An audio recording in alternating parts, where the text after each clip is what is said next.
السلام عليكم ومرحبا بكم معايا في قناه سميره ام شعيب، ومرحبا بكم معايا في نهار جديد وفيديو جديد. الاقتراح ديال اليوم اكيد غادي يعجبكم، خصوصا الوليدات الصغار.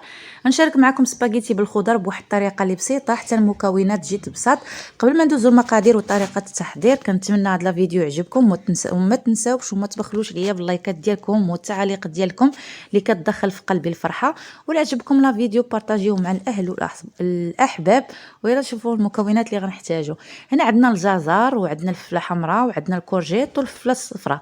اكيد غسلناهم وقطعناهم على شرائح رقيقه جدا، خصوصا الجزر. عندي هنا 200 غرام ديال الصدر ديال الدجاج حتى هي مقطعه شرائح، واحد البصله وشويه ديال الثومه.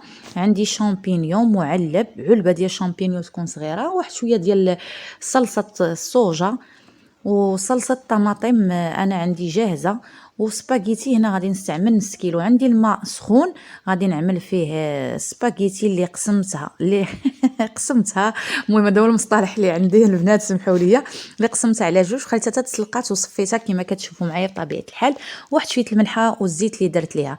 غندوزو ناخذوا واحد المقله ونخليو سباغيتي على جنب بين ما نشفات من الماء.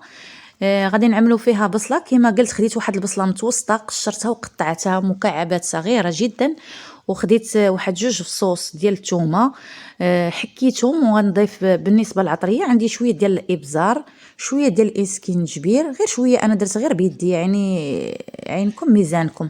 غتقدروا ديروا الربع ديال المعلقه صغيره. شويه البزار، شويه الاسكنجبير وشويه الملحه. والملحه تنقول دائما تبقى حسب الذوق. صافي كنخلطوا هذيك البصله والثومه وغنخليوها حتى تشحر في ديك الزويته. مره كنحركوها كنخليوها حتى تشحر. هاد اللقطه هذه طولت عليكم، سمحوا لي ما رديتش البال في المونتاج، كان عليا نزربها. اعتذر منكم صديقاتي واصدقائي. عاد رديت لها البال دابا فاش كنت نسجل الفيديو. المهم من بعد فاش شحرتها كنوضع 200 غرام ديال الصدر ديال الدجاج اللي قطعته شرائح رقيقه. بطبيعه الحال راني غسلته مزيان بالحامض والملحه.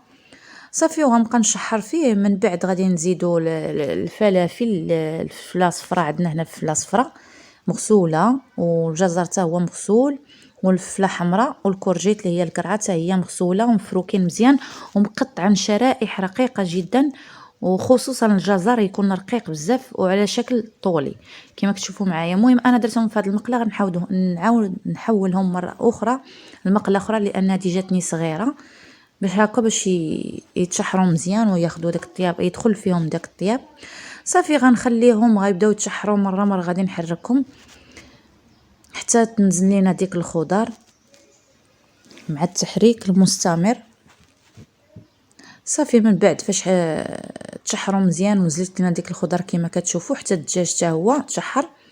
دابا غنضيفوا شامبينيون. عندي علبه صغيره ديال شامبينيون ديجا صفيتها من الماء ديالها، وغنوضعها الخليط ديالي اللي هو الخضر والصدر ديال الدجاج. وغناخذ كاس ديال الماء اللي سبق ليا وصفيته من ديك السباغيتي. الكاس فين سلقنا ديك السباغيتي ضفتو لهاد المكونات، وزدت الصلصه ديال الصوجا بطبيعه الحال صلصه الطماطم المعلبه. انا خديت ديك الطماطم الصلصه ديال الطماطم المعلبه ديال 5 دراهم. صافي وغادي نخلطوا الخليط ديالنا وغادي نسدو عليه ونخليوه على جنب حتى يطيب لينا الخضار. بالنسبه لواحد الملاحظه بالنسبه الماء اللي ضفت لهذا الخليط، فاش سلقت السباغيتي وصفيتها نقصت منها كاس ديال الماء، حيت يكون فيه ديك النشا ديال السباغيتي هي اللي كتختصر لينا هذه المرقه. هذا بالنسبه للماء اللي ضفت لهذا الخضار. صافي كما شفتوا معايا الخضار ديالنا ها هما مجدوس، ديت عليهم خليتهم حتى طابوا مزيان. صافي غنزيد واحد شويه نشحرهم هكا، نديهم نجيبهم بديك المعلقه وغنضيف لهم سباغيتي وغادي